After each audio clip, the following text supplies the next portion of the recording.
Vamos à palavra de Deus, então, no livro de Apocalipse, capítulo 1.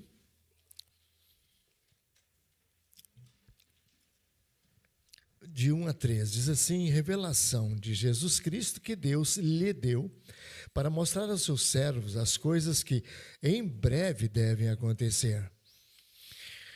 E ele enviando por intermédio de seu anjo, notificou ao seu servo João, o qual atestou a palavra de Deus e o testemunho de Jesus Cristo, tudo quanto que viu. Bem-aventurados aqueles que leem, aqueles que ouvem as palavras da profecia e guardam as coisas nelas escritas, pois o tempo está próximo. Claro, se a gente for analisar palavra por palavra, a gente fica o dia inteiro aqui deliciando-se da bênção extraordinária das Escrituras. Mas a primeira coisa que está escrita aqui é revelação. A palavra revelação, revelar, é exatamente aquilo que a noiva faz quando entra, mais antigamente, né? Com o véu sobre o rosto. E o noivo, louco para ver a face da noiva, quando chega, ele pega o véu e levanta.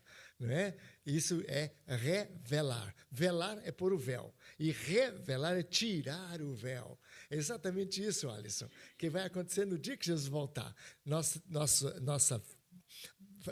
olhos serão tirados à venda, tirados do véu. E aí nós vamos ver Jesus como ele é. Então, revelação de Jesus Cristo. Então, esse livro vem direto de Jesus Cristo. Essa revelação Deus deu a ele, Deus lhe deu para mostrar aos seus servos as coisas que em breve devem acontecer. Aqui, às vezes nós pensamos que está ligado mais à taxonomia, né? Ou seja, o imediatismo, imediatamente. Não é tanto isso. As coisas que em breve devem acontecer, elas devem ser interpretadas mais como um cumprimento que, com tanta certeza, haverá de ocorrer dentro do tempo que Deus estabelece, que para nós, né, pode ser até um pouco distante, mas para Deus é absoluto seguro e por isso é contemporâneo. É agora que pode acontecer isso. Então, as coisas que devem acontecer, ou as coisas que já estão começando a acontecer, essa é a ideia também. As coisas que já estão, não é só breve. A palavra grega aqui é as coisas que já estão a caminho, já estão começando a acontecer. E aí ele vai dizer, e que enviando por intermédio do seu anjo, notificou seu servo João. Então, Deus utilizou do mensageiro, o anjo, né? E é interessante que esse anjo, ele tem duas vezes, João, que era um homem crente, né, um servo inspirado, ele ficou tão impactado com a revelação que o anjo passou para ele, que no final ele lançou aos pés do anjo para adorá-lo. Vocês lembram disso? E o anjo levantou e disse, não faça isso, eu sou conservo teu e dos profetas, adora a Deus. É maravilhoso, né? Então, a gente percebe quão perigoso, até aquelas coisas assim, magníficas, e você ficar muito sensibilizado e acabar fazendo uma coisa que não precisa, que não deve. João era um apóstolo, e ele lançou os pés do anjo para poder adorá-lo. O anjo, não faça isso. E você fala, mas como que um apóstolo vai fazer isso? Mas é isso que acontece com a gente cheio de emoção, né? Então, o qual testou a palavra de Deus, né? E notificou o seu servo João. Essa palavra notificou, ela é fundamental. Ela é assim, como diz assim, a raiz do livro. A palavra notificou, ela é a palavra semeion. É interessante que é a mesma palavra, Alexandre, que João usa muito no Evangelho. Lembra quando ele fez aquele milagre da água do vinho? Que disse, este foi o primeiro sinal, essa foi a primeira notificação, essa foi a primeira marcação. Foi o primeiro sinal que Deus fez, transformar água em vinho, o primeiro sinal, mostrando que ele era o Messias que estava chegando. Então, essa mesma palavra daqui é o sinal. E aí você vai ver que o livro é cheio de sinais, Cida. É um livro cheio de sinais, de símbolos, de números, e você vai perceber, tudo isso está conectado. Bom, feito isso aí, diz, bem-aventurados. Agora é uma promessa, é uma garantia, e mais que tudo isso, a palavra bem-aventurada, ela é muito mais, sabe o quê? Saudação. A gente fala bem-aventurado como uma expressão de desejo que o outro seja feliz. Mas essa palavra não é tanto isso. Essa palavra é mais assim uma exclamação. Bem-aventurados, felizes. felizes. Ou seja, parabéns, vocês são gente muito feliz. Bem-aventurados. Aqueles que leem. É muito bom ler, né? Eu acho que crente tem que gostar de ler. Pastor tem que gostar de ler. Às vezes eu tenho seminários que falam, pastor, não gosta de ler. Meu filho, ó, vai fazer outra, vai plantar batata. Porque pastor que não gosta de ler, você pode sair do ministério. Porque a principal coisa do pastor, né, é ler. Paulo está no fim da vida. Você lembra? Traga-me os pergaminhos. Paulo, vem no fim da vida, traga-me os pergaminhos. Ele queria ler. Então, bem-aventurados os que leem, os que ouvem, olha só, os que escutam. E escutar é uma palavra fenomenal no Novo Testamento. É uma palavra muito importante na literatura e no pensamento, na vida hebraica. Enquanto que nos gregos, enxergar é maravilhoso, no hebraico, ouvir é maravilhoso, mais que ver. O grego quer ver, o hebreu quer escutar. Você sabia que escutar é um dos sentidos nossos mais preciosos? Porque os olhos podem ser enganados fácil, sabia? Os olhos podem ser enganados, mas o ouvido nunca é enganado.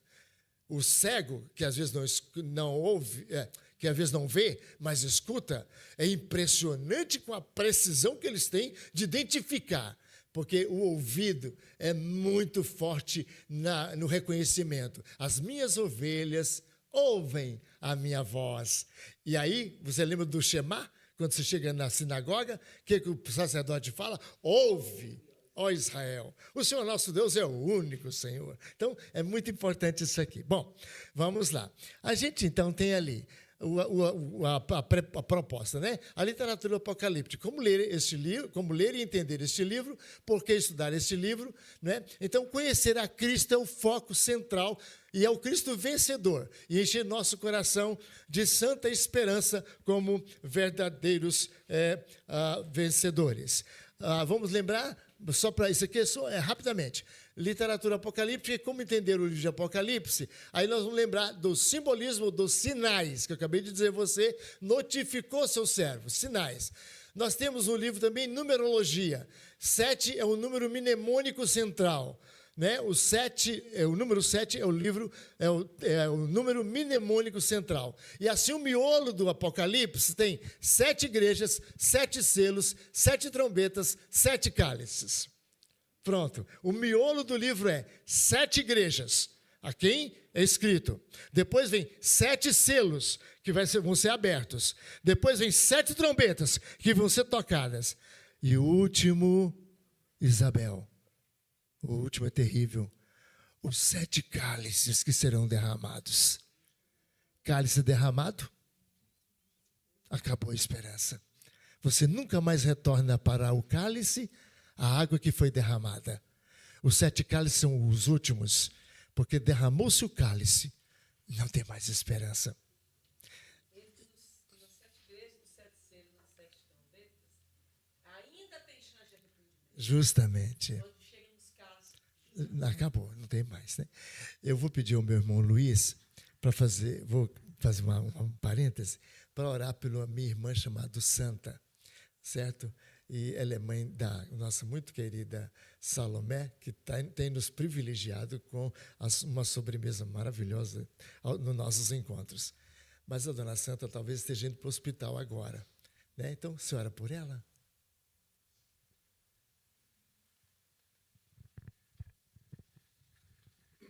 Te agradecemos, Senhor, por estarmos aqui. Te agradecemos pela liberdade que a gente tem de poder falar direto. Porque o Senhor abriu. Naquela cruz, o Senhor Jesus abriu para nós. Tirou aquela cortina que nos separava do Santo dos Santos e agora a gente pode chegar e te pedir pela Dona Santa. Deus, o Senhor sabe, o Senhor conhece cada necessidade dela. Na verdade, foi o Senhor que escreveu cada dia da vida dela antes que ela viesse, antes que ela chegasse, antes que nascesse.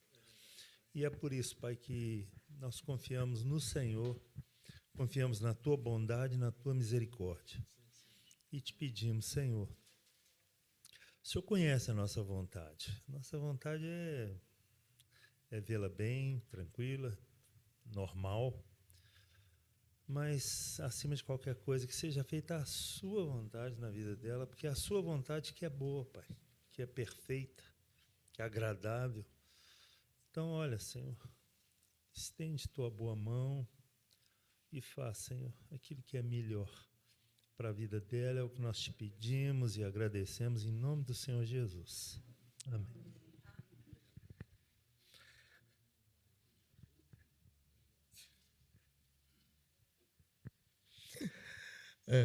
Bom, só recapitulando, você aprendeu comigo. Eu quero só fazer uma pergunta. Vou fazer uma pergunta, sem olhar lá na frente. Eu perguntaria, o livro de Apocalipse, ele tem natureza chamada apocalíptica, né? A natureza apocalíptica. Então, nós temos poesia na Bíblia, temos história na Bíblia, temos leis na Bíblia, temos evangelho na Bíblia, temos profecia na Bíblia, e tem também literatura, tudo isso é literatura. E tem literatura também chamada apocalíptica. A minha pergunta é a seguinte para vocês. Existe alguma outra, em algum outro lugar, em algum outro livro, esse estilo de literatura? Sim? Daniel já é dentro da Bíblia também, mas eu ia perguntar também se dentro da Bíblia também tem. Fora da Bíblia. Fora da Bíblia. Tem alguma literatura apocalíptica? Tem. Toda a literatura dos apócrifos, dos judeus, isso. Então, agora, a descoberta disso foi excelente para nós, Marco Aurélio, maravilhoso, porque quando começaram a descobrir a literatura apocalíptica, Getúlio, seminarista Getúlio, quando começaram a descobrir essa literatura, muita luz foi lançada para a gente no Apocalipse. Foi muito bom, né? Então, agora, o principal livro bíblico, né, dessa literatura chama-se Apocalipse. É por isso que até ele dá um nome à literatura apocalíptica, né? E Apocalipse é revelação. A única Bíblia mundial que tem o nome mais apropriado para o livro é a Bíblia inglesa, Revelation, né? Revelação, que é, de fato, tirar o véu e olhar, ele está ali. Que maravilha, né? Então, é isso aí. Bom, só recapitulando o que nós aprendemos no primeiro curso. O livro tem uma característica de carta pastoral, ou seja, é um livro que também é uma comunicação pastoral, é uma carta para a gente. Você lê a carta de Paulo aos Filipenses, carta de Paulo aos Coríntios, carta de João, né, no Apocalipse, para a igreja que sofre, para a igreja que avança. A importância do estudo está aí muito bem colocada. E, nesse sentido, nós percebemos que a importância prática que é maior força no viver dia a dia no caminho difícil da justiça. Salmo 73, 2 e 3 diz lá, eu olhava para o ímpio e eu ficava triste. Por que o ímpio prospera? Eu sou crente, eu não posso falar nada, que eu estou apanhando de Deus. E por que o ímpio fica tão bem e vive a vida tão feliz? E fala, até que eu entrei no santuário de Deus e vi o fim deles. Quem podia imaginar que os juízes do nosso Supremo Tribunal tivessem agora passando tanto aperto, né? Mostrando tanta apreensão, com a cara tão triste, alguns até lacrimejando os olhos. Quem podia? Há mais ou menos 5, 6 meses atrás, eles estavam fazendo festa, rindo. Quem vai ser o primeiro que vai ser aí sancionado? Eu estou só falando que está no mundo aí, irmãos. Não estou inventando nada, nem fake news nenhuma. É o que está fazendo no mundo aí. Mas é assim que é. Então, esse livro vem trazer para nós a certeza, a maior força no dia a dia, no caminho da justiça, no difícil caminho da justiça. Eu vou fazer o que é certo? Não vou nada, não compensa, viu? Quem faz o que é certo nunca fica rico, nunca cresce, nunca não sei o quê, nunca... Não, fica firme. Então, a segunda coisa, grande estímulo na busca da vitória pessoal na graça de Cristo. O crente pode desejar ter vitória, sim, não é? É o que diz a palavra. A palavra de Deus vai dizer que nós devemos buscar a glória de Deus e, portanto, devemos desejar que o nome de Deus venha. Jesus disse, venha, ensinou-nos a orar, venha o teu reino. Ou seja, que o Senhor governe o Brasil, o Senhor governe o mundo, o Senhor governe a minha vida, governe a minha igreja. O teu reino seja rei na minha vida. É isso então. Outra coisa, os ensinos sobre o futuro eterno do homem é estimulado a obra missionária. Pedro fala que quando nós evangelizamos, quando nós missionamos, nós apressamos a volta de Cristo. Não é porque eu estou evangelizando que Cristo vai ter que voltar, não. O fato é que a promessa é e o evangelho será pregado ao mundo inteiro. E então virá o fim. Então, está dentro da promessa de Deus que eu, Alisson, tenho que espalhar o evangelho, né? Estou colocando o evangelho de Marcos em cada casa de Belo Horizonte. O que eu puder fazer, nós vamos fazer se Deus quiser, não é? Se a gente chegar aí a 10%, pode crer que estamos num bom lugar.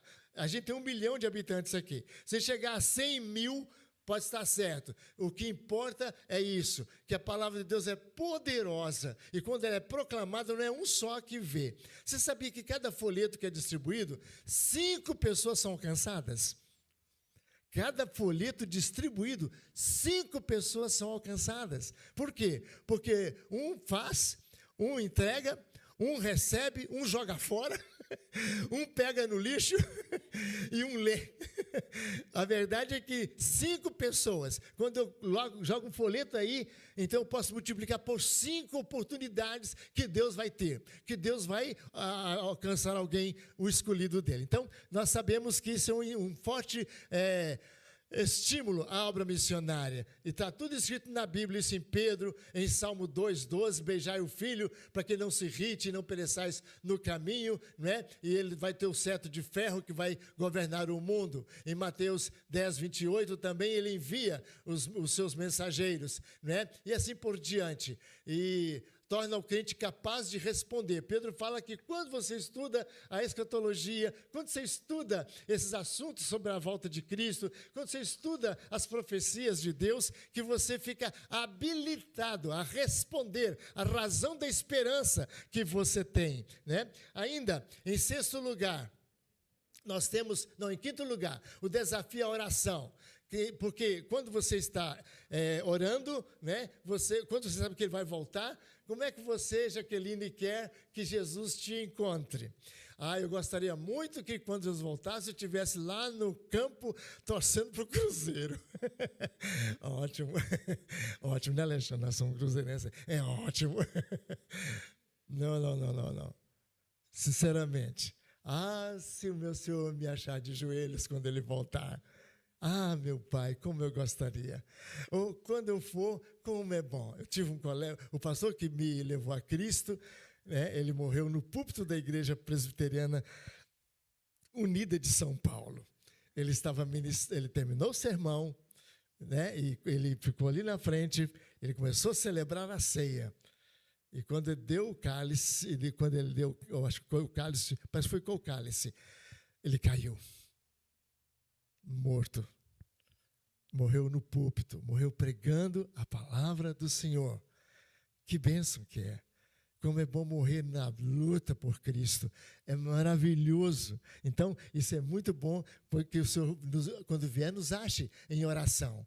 Despertamento e aumento do amor. Irmãos, o amor é eterno. O amor é a realidade do lado de lá.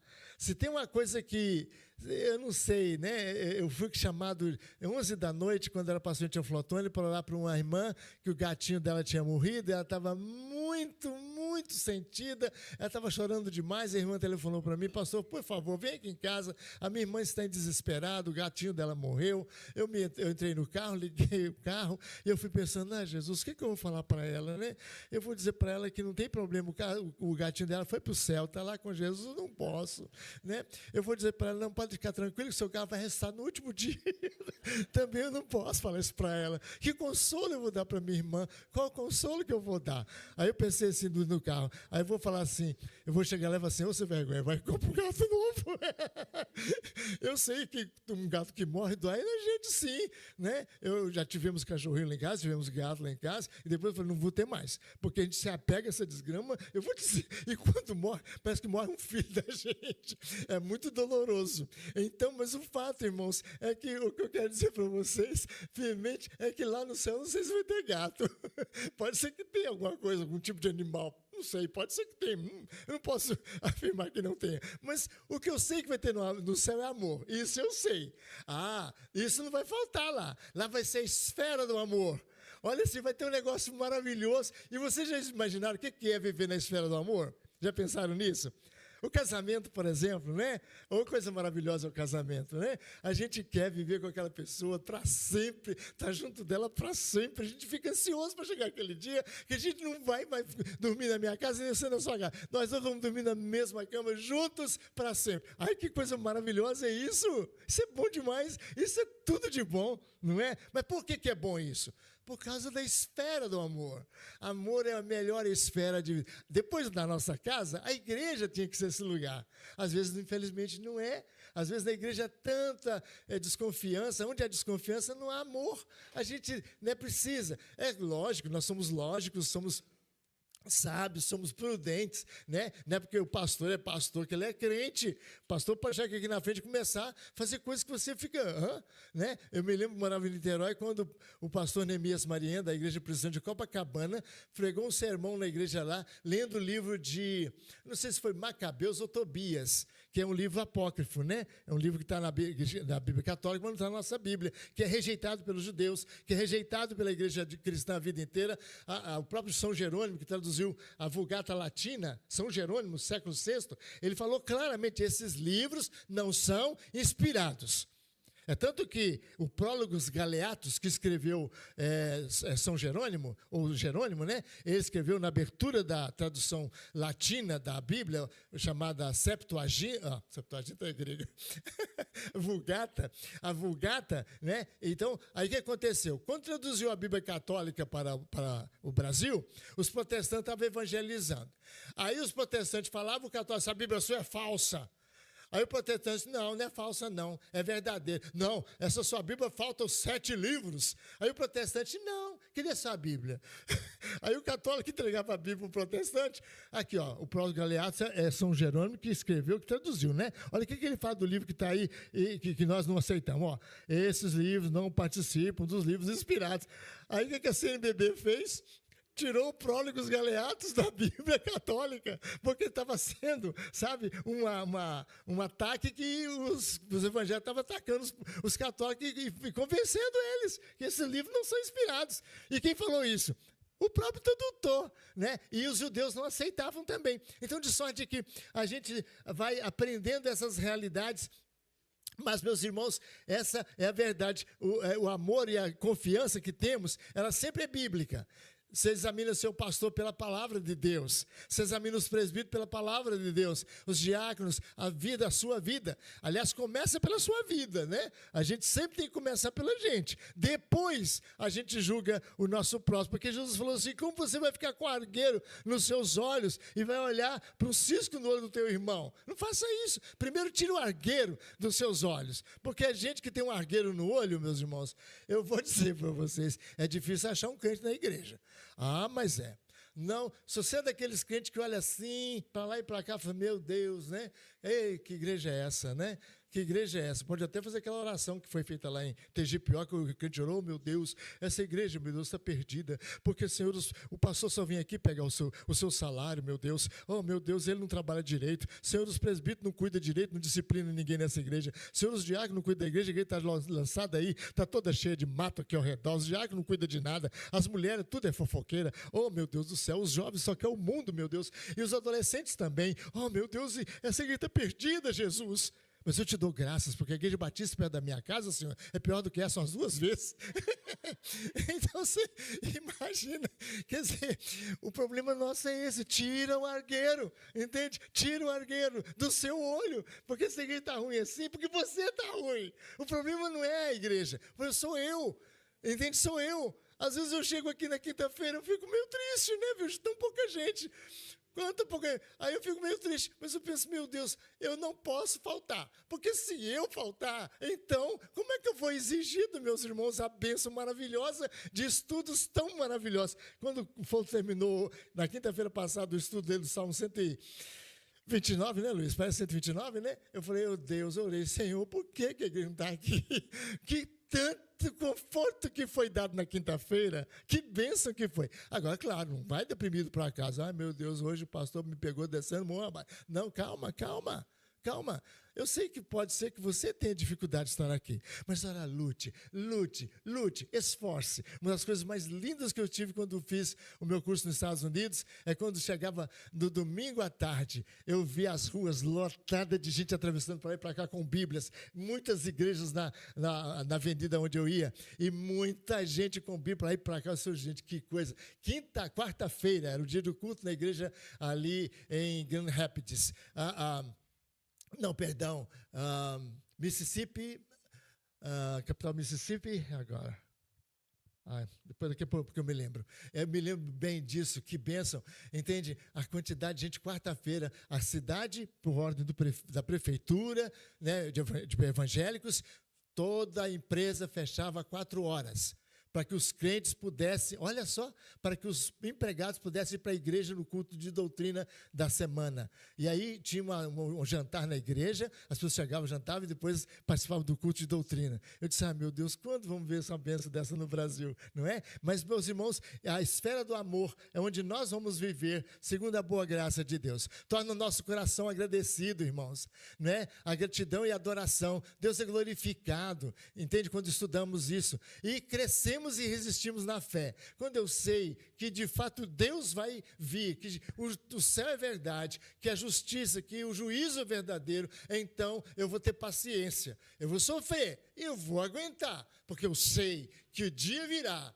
E acho interessante que hoje até mesmo os católicos eles estão falando desse negócio na televisão aí, esses católicos de direita aí estão falando isso, né? Alguns deles falam, olha, até mesmo Olavo de Carvalho, que tinha uma boca mais suja de que não sei o quê, né? Mas eu me lembro que ele era um católico tridentino e ele falava, ele combatia os protestantes doidamente, mas tinha perspectivas e tinha grasp que Deus deu a ele impressionante quanto à política, né? Ele é um verdadeiro profeta. O que ele visualizava adiante dentro do que estava acontecendo no Brasil. Mas mesmo ele fala assim, olha, eu não titubeio, porque eu sei que haverá um juízo final. Ele falava isso, não é? Então, irmãos, isso para nós é até vergonhoso. Quantos de nós desanima? Quantos de nós enfraquecemos? Não, isso jamais, né? Bom, quanto ao livro em si, nós temos o autor. No autor, que é João, nós temos o chamado testemunho interno. O que é o testemunho interno? É o testemunho Salomé, que você tem dentro da própria Bíblia, certo? Os testemunhos internos são aqueles dentro da própria Escritura. Por exemplo, João escreveu o Evangelho de João. Sim, e a gente vê a terminologia judaica muito presente em João. Lucas escreve o Evangelho de Lucas. E Lucas qual é a profissão de Lucas? Médico. Aí você começa a ler Lucas e você percebe, isso é chamado testemunho interno do livro. Não, é Lucas mesmo, porque é um médico que escreveu isso aqui. Por exemplo, Marcos fala que a sogra de Bia estava com febre. Isso para nós é tranquilo, mas para a Bia não. A Bia é médica. Quando tem febre, vão medir quanto que está essa febre. E Lucas fala, a sogra de Pedro tinha febre alta. Esse detalhezinho de alta mostra que o rapaz que escreveu não era nós não, era um médico. Porque o médico que se preocupa com isso. Eu escrevo e falo, está com febre, pronto. Mas um médico não. Peraí, vamos com calma. Vamos ver que febre é essa. Né? O leproso. Diz que um leproso se aproximou de Jesus. Mateus, vamos lá. Mas Lucas vai dizer, ser leproso, estava coberto de lepra. Olha o detalhe. Quer dizer, um médico, ele não fala que está leproso, não. Não é? Leproso qualquer leproso. Mas esse não. Esse estava coberto de lepra. Esse estava sem esperança. Então é um detalhe muito interessante. Então, esses são chamados testemunhos internos, está dentro da própria Bíblia. Nesse sentido, a gente tem ele é bem joanino, quando se leva em conta a forma palestiniana de escrever, a sua estrutura, né? Por exemplo, os judeus os escritores bíblicos judeus tinham uma inclinação sempre de escrever com 7 partes, né, com 3 ou 4 partes. Então, eles tinham também com o chamado paralelismo. O judeu gostava, nas escritas, talvez goste até hoje, muito de paralelismo, né? O paralelismo é uma forma muito legal de dizer. Você quer ver um versículo onde você vê o paralelismo no chamado quiasmo, ou seja, do X, do X, por exemplo, melhores ou bondosos ou melhores são os castigos, ou a vara, ou os castigos de quem ama, do que os beijos de quem odeia. Olha a contradição. Olha, os beijos de quem ama, não. As feridas de quem ama, sim, são melhores do que os beijos de quem odeia. Então, quem odeia pode beijar e quem ama pode bater.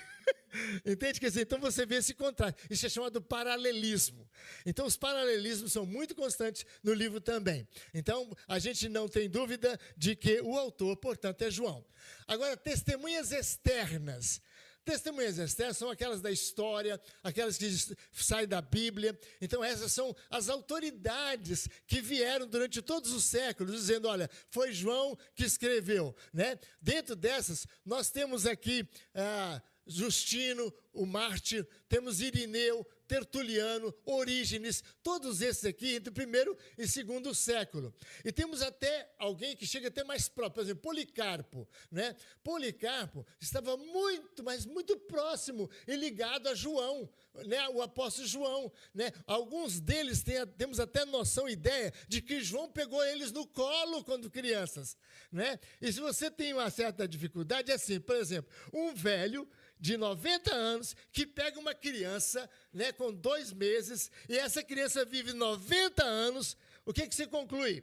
Que 180 anos, são 2 séculos, você tem ali o testemunho ali, é alguém que está no segundo século, mas que está intimamente ligado àquela pessoa. E a gente tem esses testemunhos externos de uma forma incontestável, né? Agora, é claro, a crítica levantou-se, falando, não foi João que escreveu isso, não. E aí, quando o C.H. Dodd falou isso, ele fechou muito seminário na Europa, ele acabou, porque falou, não foi João que escreveu João, foi João que escreveu o poema. Foi, não, isso foi um presbítero chamado João, e aí mas peraí, se esse presbítero chamava João, por que não ficou tão famoso? O presbítero João tinha que ficar famoso, mas ninguém sabe desse presbítero. Mas não foi João, porque João usa terminologia que não estão no Evangelho. João fala o verbo. Onde que no Mateus, Marcos e Lucas fala verbo? Em lugar nenhum.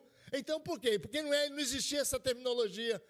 Ora, eles esquecem que João é o que avançou mais na idade do que todos os outros. João não foi martirizado. João morreu em Patmos exilado, mas ele não foi martirizado. Ele morreu em Patmos com 90 e tantos anos. Então, e Patmos era uma grande influência grega. Ele escreve em grego. Então, a língua grega estava muito apropriada a ele. E o Evangelho reflete. Por exemplo, o verbo de Deus está em João, não está? E Apocalipse também.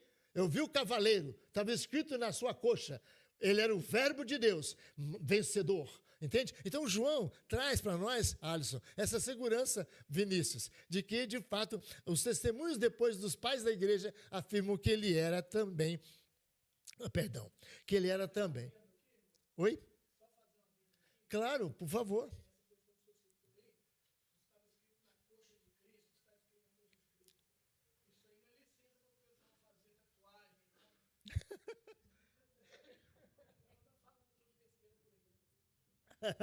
Que ótimo. Mas é verdade. Olha, depois que eu vi na coxa de Cristo escrito, agora vou colocar vencedor também. Eu vou ficar igual a Jesus, né? Bom, pelo menos na tatuagem fica igual a Jesus, é o mínimo, né? É o mínimo. Não é? No manto de Cristo estava escrito, né? Exato. As nossas traduções elas têm bastante variações na transcrição, porque o tradutor, às vezes, é traidor, né? Tradutore, traditore, né? Do latim. Tradutore, traditore. Ou seja, tradutor, traidor. Não é porque ele quer, é porque tem terminologia que não dá mesmo. Por exemplo, quando Eleazar jura para Abraão que vai fazer uma mulher da linha de Abraão casar com o filho dele, a Bíblia fala, e o servo pôs a mão na coxa de Abraão para falar. É claro que não era a coxa, né? Ele tinha que pegar realmente na parte íntima de Abraão para fazer o juramento. Era assim que se fazia, você imagina, né? Aí se você fosse um servo de Abraão aqui do Brasil, você fala, não, aí não vou jurar de jeito nenhum, não é? Desse jeito eu não juro, não. Eu juro de outra maneira. Felizmente mudou a maneira de jurar aqui na nossa região. Mas era assim, né? Então, agora a Bíblia vai traduzir desse jeito? Não tem condição. Nós temos que fazer uma tradução um pouco mais leve, exatamente porque a nossa mentalidade sexista ocidental é muito, muito ruim. A gente pensa mal toda hora, pensa muito mal toda hora, não é? Mas lá não, eles não têm essa mente tão suja como nós temos as nossas. Então, daí os intérpretes ou os tradutores têm que fazer o melhor. Eufemismos, né? Os eufemismos. Em vez de falar morreu, dormiu. Ah, está dormindo. Está dormindo? Não, morreu. Mas se vai morreu, se ofende. Não é verdade? Se ofende. Então, vamos lá. Quanto ao conteúdo do livro, a data do livro.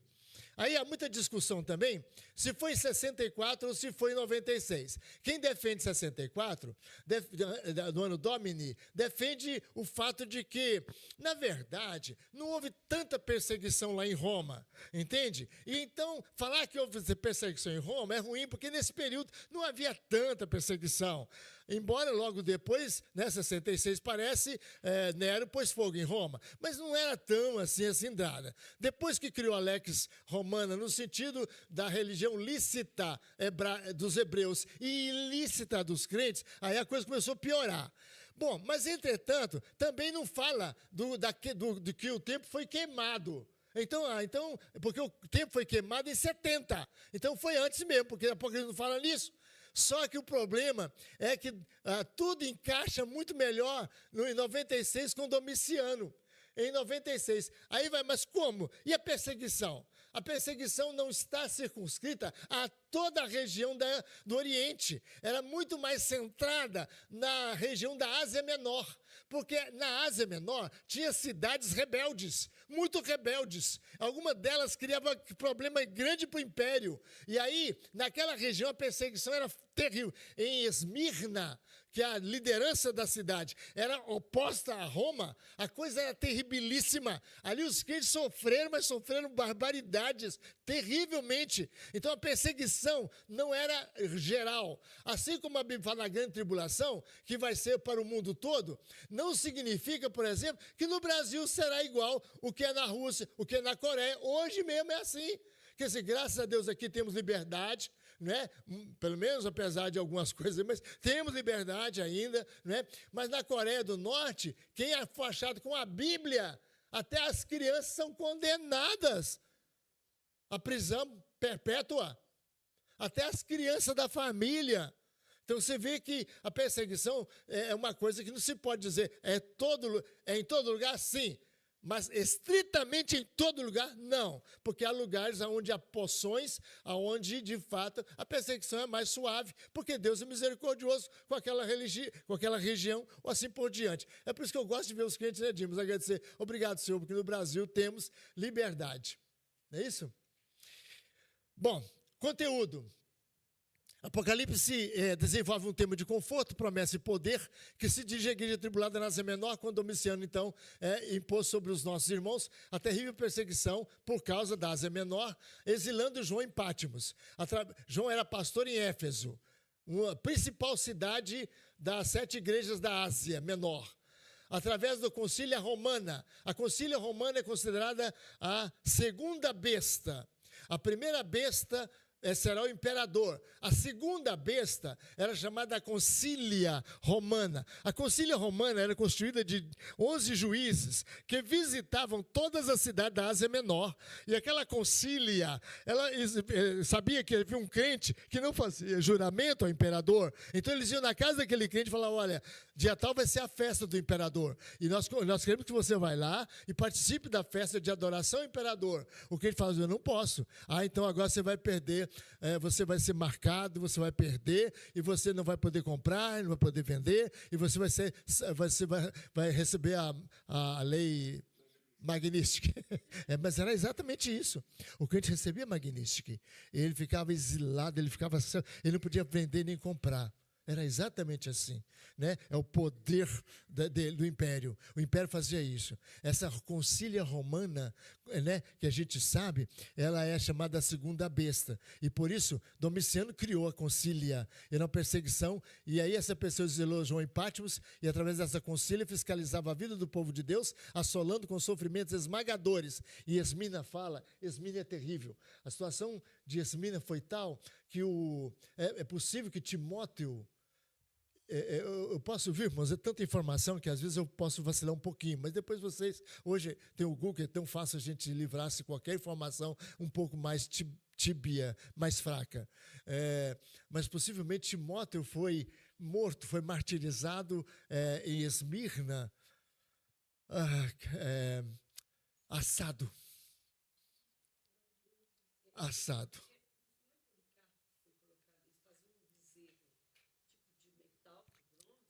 E também jogava no calor do fogo também. Embaixo, a pessoa gritando, aí dava aquele som, né, saindo pela boca dele.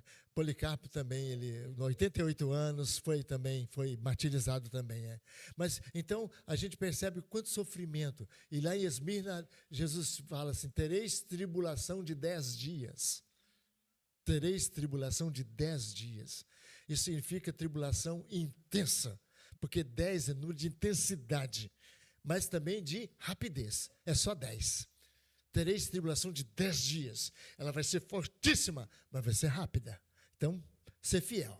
Fica firme, né? Bom, então é um livro de consolação, como eu disse a vocês, pode ser considerado até mesmo uma carta também, né? Embora nos últimos estudos documentais se negue a rígida perseguição geral lá, há de se lembrar, e aqui Osborne é um dos escritores que foi lançado o seu livro recentemente. Eu vou dizer a vocês uma coisa. O primeiro livro que realmente influenciou minha vida maravilhosamente, eu li em 1971, aproximadamente 71. E aí, quando eu li este livro, eu estava começando o ministério de Teoflotone. Aí o reverendo Daniel encontrou comigo. E ele falou, reverendo, eu falei com ele desse livro, e quem me deu esse livro foi um pastor batista da primeira igreja de Valadares, que foi pregar na minha igreja em Teoflotone. E um excelente pastor, um maravilhoso pastor. E ele falou, Cleómenes, vou dar de presente, era em inglês, não tinha em português. Quando eu li, eu disse, meu Deus, o que é isso? Mais que Vencedores. Uma das melhores obras. A metade você não aguenta. É difícil, mas é difícil. É quase intragável. Mas quando você termina a metade e você abre o livro de Apocalipse, meu Deus, que maravilha! Porque você tem que receber o bisturi, saber como usa o bisturi, sabe como é que interpreta, mas quando você abre o livro depois, você fala, mas que maravilha! Que glória a Deus, que isso é demais! Entende? Então, é muito bom, mais que Vencedores. E muito do meu trabalho. Quando eu li isso aqui, o Daniel convidou para vir aqui a Belo Horizonte. Até 1976, aproximadamente, todos os pastores, 90% dos pastores presbiterianos brasileiros, 90%, eram dispensacionalistas. O dispensacionalismo diz o seguinte, que Cristo vai voltar, Liana, e vai estabelecer o reino dele em Jerusalém, certo?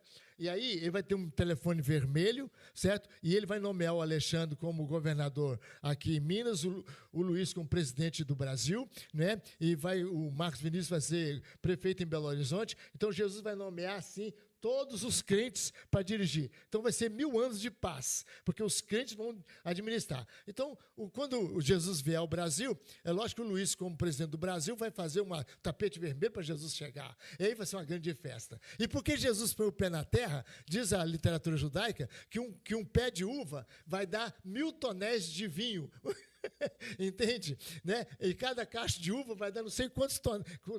Então é uma coisa muito tremenda. Entende? Então vai ser uma paz. Mas quando chegar o final do milênio, né, e Jesus está em Jerusalém, eu não sei o que vai acontecer, não sei se a corrupção vai chegar, não sei, mas eu sei que vai haver uma revolução, uma guerra, e a guerra chamada Armagedon. E essa guerra vai matar tanto cristão, é tanta gente, e o cristão também vai matar tanta pessoa que não é cristã, que vai ter uma guerra, o Armagedon vai ser terrível, a ponto das ruas correr sangue, quase na altura da coisa dos cavalos. Vai ser uma coisa, um amorticínio.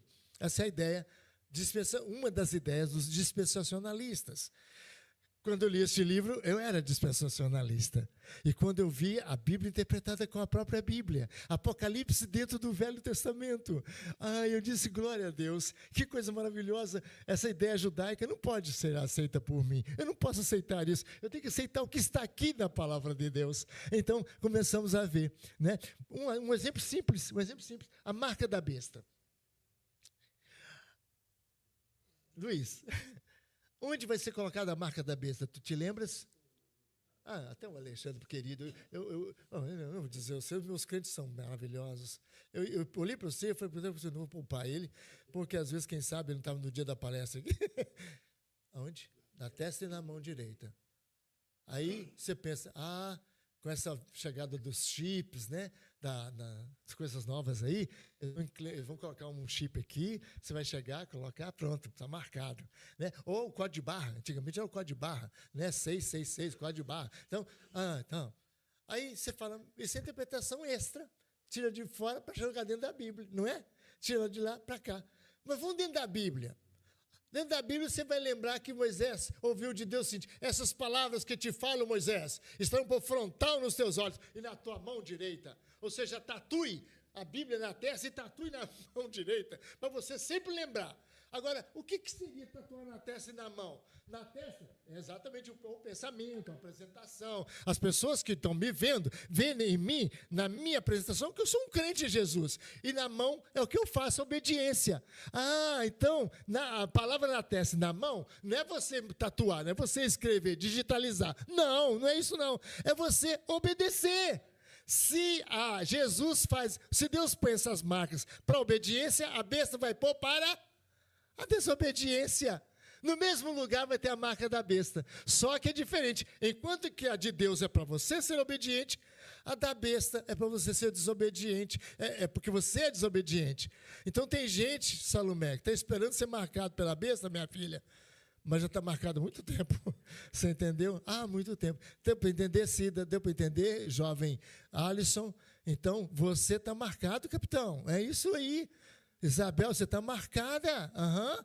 O que você faz com a sua mão? O que você está fazendo? A sua obra.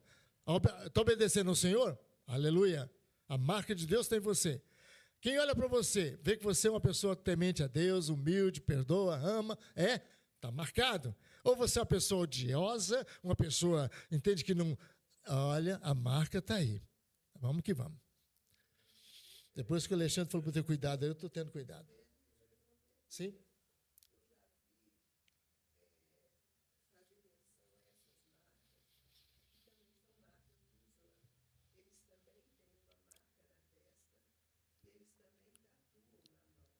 Né? Interessante.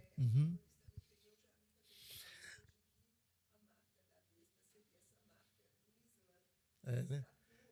Geralmente, viu, Bia, a ideia da marca, depois vamos trabalhar isso mais detalhadamente. Aliás, eu mandei para vocês um arquivo sobre o anticristo e sua marca, né? Então, isso vocês vão ler dentro desses 15 dias, porque no final do mês que vem, nós vamos fazer o culto de entrega dos certificados deste curso, tá? E aí eu gostaria que vocês me fizessem só declaração de leitura, tá? Pastor, eu li o livro, o artigo do Nicodemos e do Senhor, né? O meu são 2 caderninhos pequenos, e o de Nicodemos é um pouco maior, né? Mas vocês devem ler esses dois, exatamente a complementação do nosso curso, tá bom? Então, se você puder, faça isso. Eu vou dar o certificado a você, mesmo acreditando que você, se não leu, vai ler depois, mas eu gostaria que vocês lessem. Mas aí, Bia, querida, você me chamou a atenção para um detalhe, viu? Um detalhe. A marca é, sim, espiritual. Ela não é digital. Ela é da obediência ou da desobediência. Ponto. Entretanto, ela poderia ser digital? Pode. Por que não? Pode haver, por exemplo, está falando do Drex agora, uma moeda nova aqui no Brasil, o Drex. O Drex é um controle do governo absoluto sobre o dinheiro. Certo? Onde for um Drex, o governo vai saber onde é que está. Ele vai saber. Se de repente entra no país uma pessoa comunista mesmo, radical, que não quer que tenha culto e proíba o culto, entendeu? E aí ele descobre que o Dimas está indo ao culto. E ele fala, como eu tenho o controle, corta. Não vai mais Drex para conta do Dimas. Não vai. Você entendeu bem? Então, esse é o detalhe. Então, pode ser a marca também, pode ser também digital? Eu digo a vocês.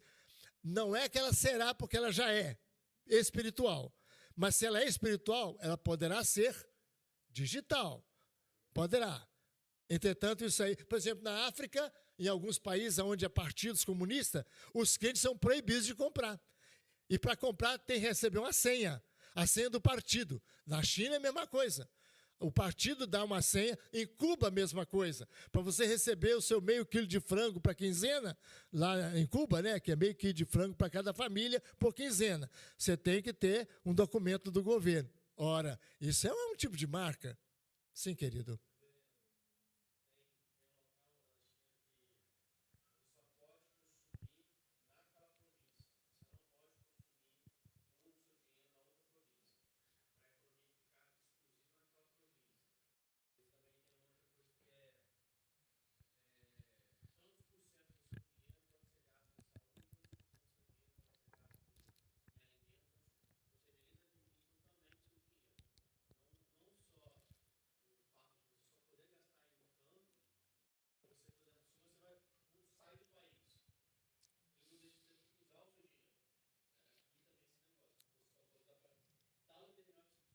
Então, vocês estão vendo que a possibilidade é grande, viu, Bia amada? Então, foi muito você perguntar, porque...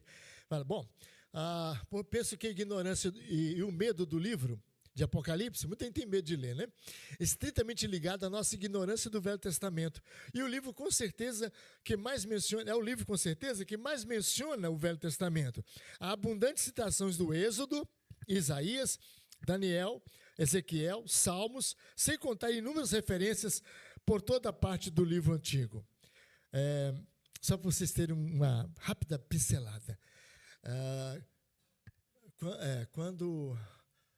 Quando a trombeta toca, a trombeta tocou, 1/3 da terra, 1/3 das águas da terra se transformou em sangue.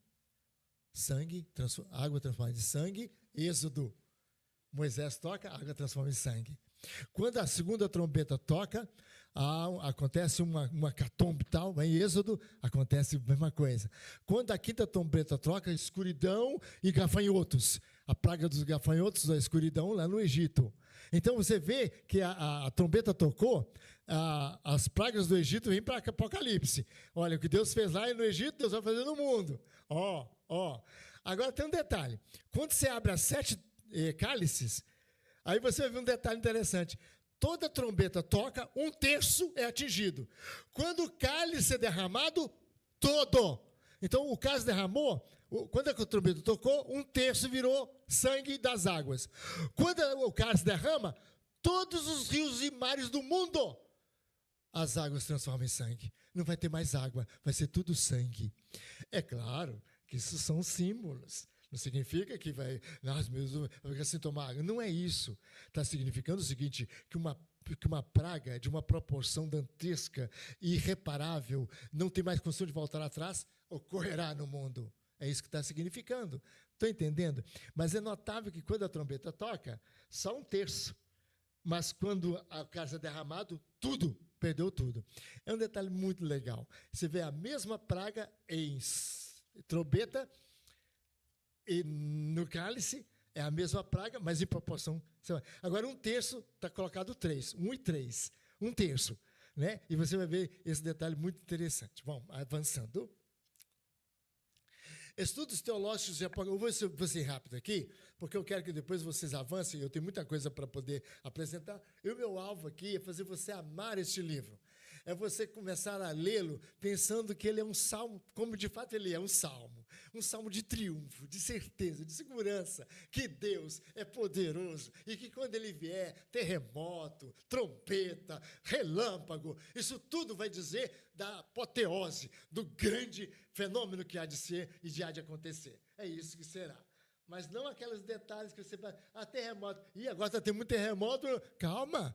Em Tessalonicenses, Paulo fala, não fica apavorado. Você tem que ler para a palavra. Não fica apavorado, não.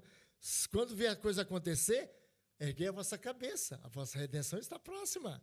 Então, a forma histórica de analisar o livro, tá? Joaquim Fiore, os franciscanos, Lutero e Calvino, os dispensacionalistas clássicos, né? Por este método, os seus adeptos têm a tendência de buscar significado literal e temporal nos episódios históricos. As 7 igrejas, então, seriam 7 épocas da história humana. Certo? Então, por exemplo, a primeira igreja é Éfeso.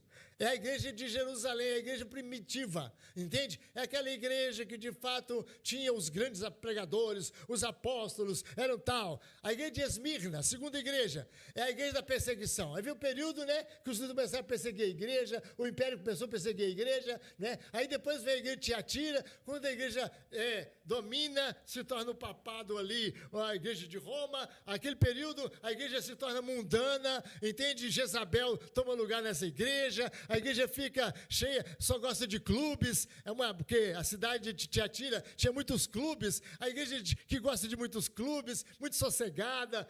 Esse é o período, então, de 1000 ali para fora, de 600 para 1000. Aí vem a igreja, até chegar a Laodiceia, né? Quando essa igreja, então, é a última igreja, é aquela do tempo final. Então, para cada igreja tem uma época. Essa é chamada historicismo, é a igreja fincada na história, é um método de interpretação.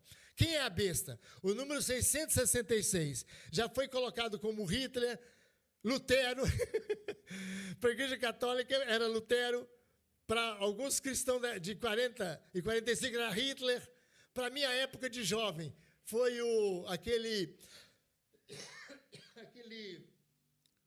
grande homem, Harry Kissinger, né? Que foi um ministro dos Estados Unidos. Henry Kissinger. Ele foi ministro de Relações Exteriores dos Estados Unidos, né? Dos Estados Unidos. Exato. E ele tinha uma capacidade de conciliar o mundo. Ele foi realmente um grande como é que fala, diplomata fenomenal. Ele resolveu guerras, que nem o Trump agora. Em 6 meses de governo, 7 guerras foram paradas. Ele conseguiu parar 7 guerras. A gente está feliz com o Trump, mas quem lhes garantirá que ele não vai ser, que não vai ser o anticristo? Não sei. Ele é um presbiteriano, vocês sabem que ele é um presbiteriano, gosta muito da tradição presbiteriana, tem a Bíblia da avó dele, que era presbiteriana, ele faz juramento com a mão em cima da Bíblia da avó dele, entendeu? E ele honra. Não, a igreja presbiteriana, o pensamento é ótimo. Só que ele, do ponto de vista de vida, não tem nada de presbiteriano. Ele é o maior dono de cassinos, de jogos, entendeu? Ele ganhou bilhões de dólares com jogos. Então, quer dizer, a gente admira naqueles pontos que ele tem a nossa afinidade. E que bom liderar com gente que sabe, é um professor que fica tão feliz. Afinidade, muita afinidade com a gente, certo? Mas, vamos lembrar isso aí. Então, os historicistas acharam sempre um anticristo na história, sempre. Mussolini, não sei quem, o Papa, né? A palavra filioque dei, né? Que é o nome do Papa. Se você somar as letras ali, dá 666. Então é ele, né? Então, esse detalhe na frente não vamos saber mais como. Tem os preteristas. Os preteristas é o contrário, um pouco o contrário dos futuristas. O preterista, tudo que tem já aconteceu. Eu tenho um colega aqui no seminário que ele tem essa tendência. Olha, para mim, muito pouca coisa, porque vai acontecer ainda. A maioria já aconteceu. Então, são chamados historicistas. Depois temos os futuristas, ou seja, tudo está ligado no futuro. Justino, Irineu, pais da igreja, Hipólito, sustentavam essa abordagem. Ela deu luz ao milenismo do futuro. Os pré-milenistas ou dispensacionalistas são defensores do futurismo. Esse método é o seguinte, do capítulo 1 até o capítulo 3 é aqui, a igreja que está presente aqui. Do capítulo 4 em diante tem nada a ver com a gente, é com os judeus. O capítulo 4 em diante, João sobe para o céu. Então, agora é só o futuro, entende? A igreja é um parêntese. A igreja é um parêntese. Jesus veio para poder salvar, impor o reino de Israel. Ele veio para isso. Judaísmo. Ele veio para isso. Só que ele foi frustrado, tadinho. Ele quis, mas não conseguiu. Aí, como ele não conseguiu, o que ele fez? Ele lançou o reino para o futuro. Então, já que ele não conseguiu ser rei naquela época, no 1000 anos, ele vai ser o rei. Ele vai ser assim. Quer dizer, para nós presbiterianos, isso é um fim da coisa. No evangelho que nós estamos entregando nas casas de Marcos, diz aqui. E tudo Jesus fazia extremamente bem. Não tem. Jesus, olha, gente, Jesus não frustrou de jeito nenhum. O reino foi implantado. O reino chegou com ele. Ele é o rei. Ele foi assunto ao céu. Ele está assentado aonde? À direita de Deus Pai. Ele falou em Mateus 28. Toda a autoridade me foi dada. Não é que vai ser me dada. Olha, no futuro, no milênio, eu vou ser rei, viu, gente? Não, foi dada. Então, não tem isso mesmo. Então, nós realmente avançamos, né? Bom, tem os idealistas, a forma idealista de analisar o livro. Neste método de abordagem interpretativa, considera-se o livro como expressão espiritualizada. Os símbolos devem, na verdade, expressar aspectos espirituais. Tomar o livro literalmente é apenas um erro. Na verdade, as suas lições devem nortear a igreja de todos os tempos. Os amilenistas são julgados por utilizarem o método idealista. Os amilenistas, portanto, eles creem assim, que o livro tem muita simbologia e, portanto, tem muita coisa que tem que ser espiritualmente entendida, certo? Não podemos, contudo, fechar isso de maneira estrita. Há realidades históricas e literais em partes do livro. João escreveu para também uma realidade histórica. Por exemplo, quando João fala ali, a irmã das igrejas, que ele fala assim, sugiro, ou ordeno, ou recomendo que você compre colírio para ungir os seus olhos. Foi para a igreja de Pérgamo, possivelmente depois você me ajuda aí. Mas por que ele falou isso? É que aquela cidade, ela é colocada, Marco Aurélio, no topo, onde havia tido um vulcão, e a terra era fertilíssima. E aí havia produção de produtos que faziam com que a ciência naquela cidade era avançadíssima e produzia os melhores colírios da Ásia Menor. Então ele fala, aconselho-te que você compre, certo? De Laodiceia, isso. Obrigado, que bênção. Obrigado, Alexandre. Aí em Laodiceia. Então, lá em Laodiceia, né, outra coisa também, por exemplo, fala assim, aconselho-te que de mim adquiras ouro refinado. Ouro refinado. Por quê? Houve um terremoto naquela cidade, entende? Que acabou com tudo. O imperador chegou, Dimas, e disse, olha, eu vou pagar a reconstrução da cidade. O prefeito disse, muito obrigado, não precisa. Nós temos fundo nos nossos bancos para poder fazer isso. Então, era muito rica. Aí diz assim, você diz que é rica e cheia de tudo, você é pobre, miserável, cega e nua. Então você vê que o contexto ali é histórico, né? E quando você analisa assim, você vê, Angélica, que na verdade há um link muito histórico. Bom, daí nós partimos para o que eu entendo ser o verdadeiro amilenismo, a forma do amilenismo. Daqui a pouco, naquele artigo que eu mandei para vocês da prisão de Satanás, eu faço uma descrição mais ampla do milenismo, pré-milenismo e pós-milenismo, tá? E lá você vai entender um pouco melhor isso aí. Atenção, você vai ficar um pouco assim, ai meu Deus, por quê? É muita informação no curso. Justo. Eu estou aqui lançando desafios, eu estou aqui lançando ideias, eu estou aqui jogando para você um brainstorm. Então, eu quero a sua cabeça bagunçada, entende? Para quê? Para que você capte e, de repente, seja despertado, entende? Isso aqui não é o curso. Eu dou esse curso em 33 horas aulas, né? Então, hoje eu vou dar, por exemplo, 8 horas, se muito, né? 8 horas, mas é 33 horas. Agora, qual é o meu desejo? Meu desejo é que vocês amem este livro, que vocês entendam que coisa maravilhosa tem aí, né? Então, vamos avançando, vamos lá. Aqui, então, está a região, né? Onde, de fato, estava a Ásia Menor. Aqui, ó, certo? Então, aqui está a Galácia, né? Aqui está a Espanha. Então, isso aqui era o reino romano na época, né? Isso tudo aqui era o Império Romano na época. Aqui está a Itália, aqui era a sede do reino onde ficavam os imperadores. Eles controlavam toda essa região aqui, parte aqui do Egito, isso aqui é o Egito, né? E dominava tudo isso aqui. Bom, aí nós temos, então, agora mais de perto, a região da Ásia Menor. Então, nós temos aqui as 7 igrejas, né? Temos Éfeso, de onde, na verdade, João foi pastor 25 anos, né? Dali, ele foi exilado para Pátimos, por aqui assim, Pátimos. Então, ele foi exilado. Mas agora ele escreve de Pátimos para Éfeso, Esmirna, Pérgamo, Tiatira, Sardes, Filadélfia e Laodiceia. Então, ele escreve as 7 igrejas. Ele vê um som atrás dele e fala: o que vês, escreve as igrejas. Então, ele vai escrever para aquelas igrejas. Ele estava preocupado, porque estava exilado. O que vai acontecer com as igrejas? Vão fechar as igrejas. Mas o Senhor fala: fique firme, eu vou manter essas igrejas, eu vou disciplinar essas igrejas. E ele conhecia uma por uma, de maneira bem detalhada, bem detalhada. Ele sabia como que Esmirna tinha a tentação da cidade opulenta, rica, de clubes maravilhosos. Os judeus tinham lá naquela cidade, né? Em Tiatira, tinha os chamados banhos públicos, né? E eles ganhavam dinheiro com isso. E as pessoas iam para tomar banho nuas, para tomar banho, né? Então, era assim uma cidade muito cheia de muita riqueza. E ele fala: olha, vocês têm alguns erros aí muito sérios. Vocês sustentam aí a doutrina dos nicolaítas, né? E também dos belamitas. Os belamitas, Balaão, lembra que Balaão, ele tentou amaldiçoar o povo, não conseguiu. O que é que ele aconselhou Balaque?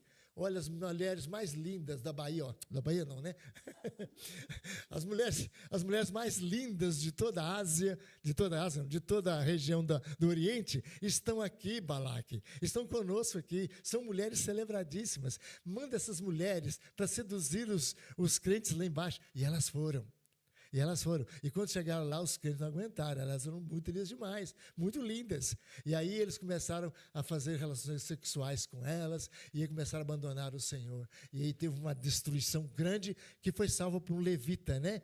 Que matou um casal, né? E aí apaziguou toda aquela situação. Então, aí você tem aí, em Tiatira, alguns que sustentam a doutrina de Balaão, ou seja, que aceita a prostituição.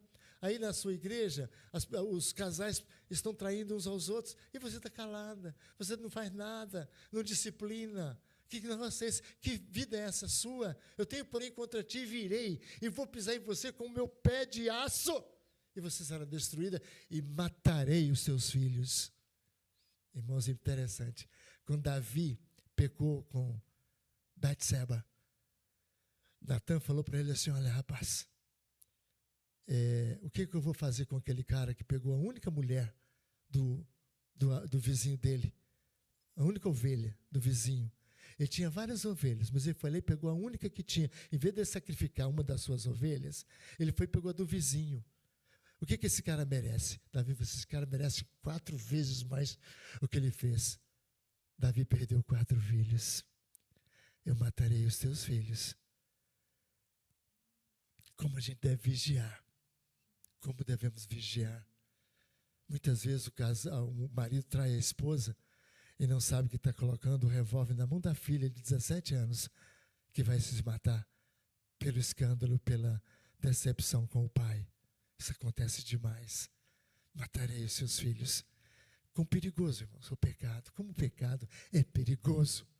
A gente deve evitá-lo quanto possa. Às vezes a gente tem a tendência, a tentação de fazer sexo, né, com o noivo, porque a gente vai casar com ele. Você não sabe, ele pode morrer. E aí, quando vier o próximo que você vai namorar, você já não será aquela pessoa que ele espera. Isso pode acabar com você. Conheci uma menina, foi minha ovelha em Niterói, no Rio de Janeiro. Ela estava com 43 anos, linda, linda, linda. Ela falou assim: pastor, eu nunca quis me casar. Já achei propostas maravilhosas para me casar, reverendo. Mas eu não tenho coragem, porque eu perdi a minha virgindade com o meu namorado. E toda vez que eu começo a namorar e chega o momento de ficar noivo, eu termino. Porque eu tenho medo de falar para ele que eu não sou virgem. E aí vai ser uma desgraça no casamento. Gente, a gente não sabe quanto dano que o pecado às vezes faz na vida da gente.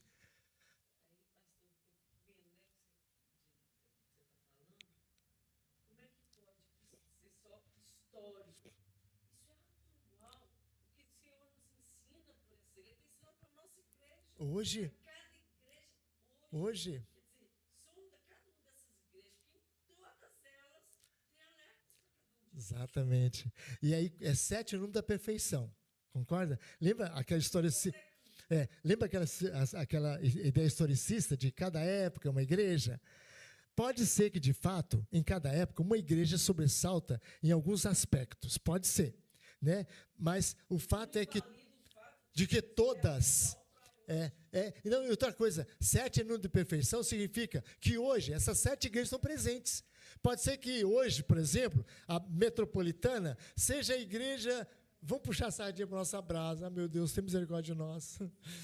Filadélfia, a igreja que evangeliza, a igreja que está preocupada em salvar, mandar missionário, é Filadélfia. A igreja que os irmãos se amam, Adelfos é amigo dos irmãos, a igreja que tem paz, que pela graça de Deus se considera, se perdoa. Os irmãos aqui, por mais que seja um pastor tão fraco, né, está do lado dele, ou que o presbítero que vacila lá, mas está orando com ele, ou o irmão, pouco se chega um irmão para mim, chora, mas chora, mas chora, porque fez uma coisa que ele nunca imaginava que ia fazer, entende? Eu falei, quem sabe, quem é que sabe disso? Eu e uma pessoa.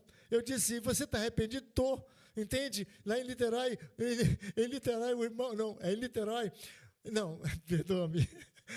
Em Teoflotone, o irmão leva um revólver dentro da pasta, entra no gabinete, tira o revólver, põe em cima da mesa, Alexandre, e fala, pastor, eu comprei esse revólver. Ele disse, São Paulo, você comprou um revólver? Que legal. Que nós presbiterianos achamos que é legal um crente ter um revólver. Sem problema, né? Nós não temos problema nenhum com revólver. É uma bênção ter um revólver também. Porque a autoridade tem que ter espada. Paulo fala, a autoridade tem espada. Você manda, você que é a autoridade. Alguém que entrou na sua casa e pensou em tocar na liana, meu amigo, teu revólver está lá, meu amigo. Você pensa, ou morre ele ou morre você. Mas tocar na sua mulher não vai tocar de jeito nenhum. Amém, amém mesmo. E tem que ser por aí. Mas ele não era para isso, não. Esse pastor comprou esse revólver porque eu vou me matar essa semana. Já marquei. Já escrevi tudo que eu tenho que fazer sobre meu sepultamento, mas eu vou me acabar. Isso que aconteceu em São Paulo. 70 anos. Esse reverendo, a minha esposa está trabalhando, está nos dias de aposentadoria, 50 anos de ensino, diretora de um colégio, 50 anos de casado. Nós vivemos uma vida felicíssima, maravilhosíssima. Nós somos abençoados, nós somos aqui da Igreja Social, você nos conhece. Mas a minha esposa contratou uma menina de 19 anos para cuidar lá em casa, e enquanto ela está aposentada, eu estou em casa trabalhando. Essa menina é uma menina muito linda, e essa menina começou a me provocar. Ela começou a me provocar, ela começou a tentar me seduzir. A princípio eu disse, olha, pelo amor de Deus, eu sou casado, né, sou muito velho, tenho muitas coisas, então, por favor. E ela começou. E aí um dia, pastor, eu fui fazer alguma coisa, eu cheguei em casa, e estava mexendo lá e fui ao quarto. Quando eu fui ao quarto, ela me agarrou. Ela estava praticamente sem roupa. Ela me agarrou e falou assim, você vai fazer sexo comigo? E aí, pastor, eu fiz. A minha esposa não merece, pastor. Ela não merece isso nunca. Ela nunca. Ela não merece, ela não pode nem saber. Eu nunca fiz isso, pastor. Nunca.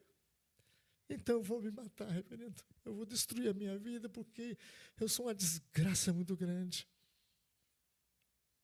Eu acho que Deus não pode me perdoar. Eu disse, Calma, seu Paulo. O revólver está aqui, disse, olha, eu vou guardar o revólver aqui na minha gaveta, vou fechar. Mas nós vamos orar. O senhor está arrependido? Estou. Você fez uma coisa muito grave, muito triste. Sua esposa não merecia nunca isso. Vamos ajoelhar. Vamos confessar, vamos chorar. Ele chorava que nem uma criança. Molhou o banco, chorando, Deus, tem misericórdia de mim. Orou muito, orou. Quando ele levantou, disse, meu irmão, você confessou. A Bíblia não diz que Deus perdoa só os ímpios. O Senhor tem prazer em perdoar. Nós os crentes, Cida, nós os crentes, Isabel, nós os crentes, Xavier, achamos que Deus é maravilhoso para perdoar o ímpio, mas a nós, às vezes nós achamos que nosso pai é um pai, sabe, que só vai nos arrebentar. Calma, nosso Salvador sofreu tudo por amor de nós. Ele pediu que nos arrependêssemos. Então, meu irmão, vai em paz para sua casa. Só tem uma coisa. Semana que vem eu vou fazer uma visita a vocês dois. Não vou falar nada com a sua esposa. Vai para o túmulo. Eu, você, ela. Ninguém vai saber. Você pode ficar tranquilo. Nem o conselho vai saber. Porque você, de fato, arrependeu-se diante do Senhor. Mas eu vou lá semana que vem. Se essa moça estiver lá, como empregada, aí eu vou ter que chamar você ao conselho da igreja. Porque eu não vou mais confiar em você, porque a gente não pode confiar mais na gente. Um pecado chama outro. Você sabe que é assim. Chega em casa agora, quando a sua esposa chegar, fala, querida, eu gostaria que essa me fosse mandada embora, que eu não gosto muito dela, não. Acabou. Ela só diz, que eu não quero que ela fique aqui em casa, acabou, pronto. Entendem isso? Esse é um fato. Quero me linkar ao fato de que o perdão que Deus oferece, a graça que Deus nos dá, a assistência que o poderoso nos oferece, é dentro desse espírito que nós devemos manter o nosso relacionamento de amor entre nós. De sorte que se um irmão está fraco, está vacilando, não deixe ele lá, vai lá, aproxima dele, aconselha, exorta. Se ele se arrepender, o que a Bíblia fala? Ganhaste teu irmão. Se não se arrepender, chama um pastor, chama um presbítero, vai lá, fala com ele. Se ele se arrepender, ok, segunda chance que ele vai ter. Mas se ele continuar no pecado, aí você denuncia ele lá no conselho. Porque senão você vai ser julgado junto com ele. Aqui está também, de longe, né? A localização da ilha de Patmos, aqui, ó, lembra, né? Aqui está a ilha de Patmos, aonde João foi exilado. Então, aqui está o lugar em que João naturalmente teve o seu exílio. As igrejas estão aqui, ó. Essa região daqui é a Ásia Menor. Então, eles estão aqui. E João veio para cá exilado. O livro tem duas divisões. Isso aqui é legal. Quantos capítulos tem Apocalipse? Quantos capítulos? Tem 22 capítulos. Aí você pergunta, quantas divisões? 2. Seminarista amado. E aí você tem a maior tranquilidade. As duas divisões é exatamente o meio do livro. De 1 a 11, a primeira divisão. E de 12 a 22, a segunda divisão. Pela interpretação mais assim, palatável que eu conheço, é a melhor que existe. Porque na primeira divisão, a gente vai ver, de fato, um grande conflito. Esse conflito é a igreja e o mundo. Quando os selos são abertos, vem provação. E a provação é na igreja. Aparece o cavalo branco, o seu cavaleiro chama Vencedor e Fiel. E ele tem na mão uma espada que não é espada, é um cutelo. O cutelo é uma espada utilizada só para sacrifício, só no sacrifício. E essa espada, quando abre o primeiro selo, ele é ordenado a sair. E quando ele sai, a igreja vai sofrer. Quando você morre, parece que é o ímpio está matando você como crente. Não, você está sendo oferecido como mártir para a glória de Deus. Martírio é um dom espiritual, é um dom que eu não tenho ainda. Pode ser que Deus me dê quando eu precisar. Não tenha medo de morrer. Eu tenho medo de morrer. Não tenha medo de morrer por Cristo, não. Não tenha medo. Você pensa que você vai morrer por Cristo? Eu acho que você é tremendamente petulante. Você é um tolo, um bobo mesmo. Você acha que eu penso que eu vou morrer por Cristo? Eu? Irmãos, você pode imaginar que Deus vai querer um sangue tão horrível como o meu, de um pecador tão duro, tão com pescoço de jegue? Você acha que Deus vai querer o sangue de uma praga que nem eu? Não, não. Deus vai querer o sangue de alguém a quem Ele dá a graça maravilhosa de oferecer a Ele. O meu sangue nunca chegará à graça de poder ser oferecido. Se porventura eu for martirizado, isso é um privilégio de oferecer o meu sangue pelo meu Redentor, que ofereceu dele por mim. Entende o que é martírio?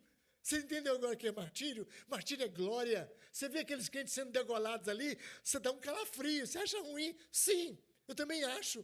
Só que para aquele crente ali, que está sendo degolado, cortado o pescoço e cai no chão, o sangue derrama, aquilo ali é o cutelo do cavaleiro, do primeiro selo que é aberto, e aparece o cavalo branco.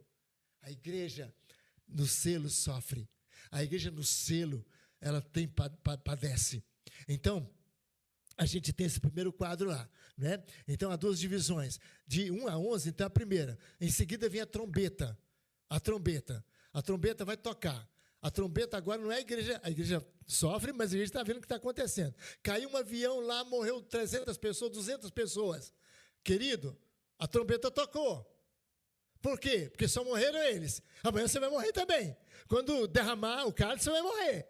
Entendeu agora? Quer dizer, aconteceu um terremoto e morreu 1000 pessoas. Opa, tocou a trombeta. Morreu só uma parte. Um terço que morreu. Uma parte morreu. Agora, prepare. Quando derramar o cálice, você também vai morrer junto. Então, está entendendo? O selo é a igreja, a trombeta é o aviso, né? Então você vai ver que aí você vai ver a trombeta que vai ser tocada, e aí você tem os 3 quadros, as 7 igrejas, os 7 selos e as 7 trombetas. São 3 quadros. Quando você vai para a segunda divisão, de 12 a 22, você vai ter 4 quadros. O primeiro quadro é quando aparece o dragão e a mulher, lembra?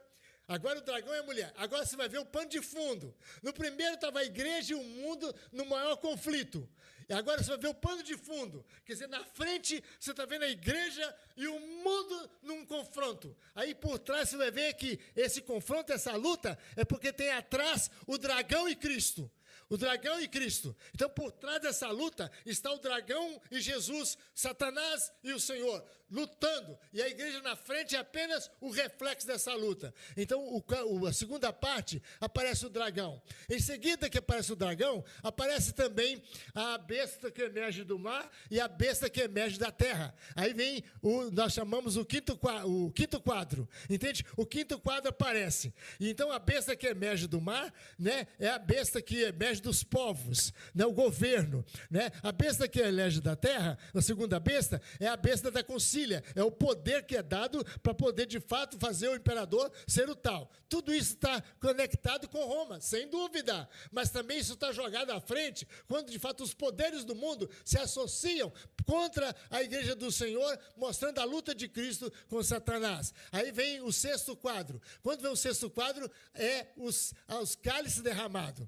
E nos cálices derramados, quando a trombeta destruiu um terço, agora no cálice, o mundo todo vai sofrer a consequência. O cálice é derramado. Quando o cálice é derramado, e é interessante quando chega no sexto, ou sexto selo, ou sexta trombeta, ou sexto cálice, você vai observar que há um parêntese, que há uma tranquilidade, um espaço, um shabat. Há uma parada para fazer agora só tocar o sétimo, abrir o sétimo selo e tocar a sétima trombeta e derramar o sétimo cálice. Então existe uma parada. Nessa parada se vê os 144 mil, os remidos do Senhor, entende? Para dar força, porque agora vem o final. Agora vem o último cálice que vai ser derramado.